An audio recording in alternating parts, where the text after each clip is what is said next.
እንኩ መሳይ ብሎ ቡናው እየፈላ ነው بسم الله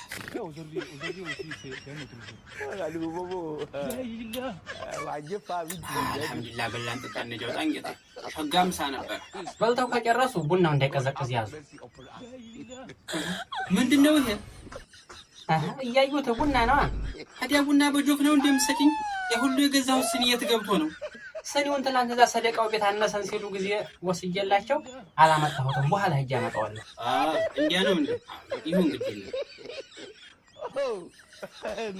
አይ እንደውም እና ለቡናውን አስተካክለሽ ፍቆዩ እኔ ምን ላድርገው እንግዲህ መርጠው በገዙሃ ታረጋሽ ጋር አንድ ሰው ላይ ነበር የገዛ ነው እሷ በቀመሽው እንዴት እንደሚጣፍጥ ምን ሰው የዝች ሴት ቤት እንደሄዱ አላልኩትም ነበር እንዴ ብለሽ ነበር እንዴ ለካ አመለጠኝ አይደለም እኮ ትላንትና በዛ ሳልፍ እንደ ቡና ፈልቷል አንድ ስኒ ቅመሱ አለች ጊዜ ያው ቡና ይታለፍን ብዬሽ እኮ ነው እሷ እንደሆነ እንዲህ እየተለቃለቀች ቂጧን እየወዘወዘች ከሰው ባልማማለል ነው ስራዋ ሌላ ምን ስራ አላት ይሰሙኛል አይደለም እዚች ሴትዮ ቤት ሁለተኛ ይሄዱና ውርድ ከራስ አረ ድርሽ አለንም ይሄው ያንቺን ቡና እኮ ይጣፍጣል ሸጋ ነው የእሷ ስም ሲነሳ ነው መሰለኝ ቡናው መጣፈጠኝ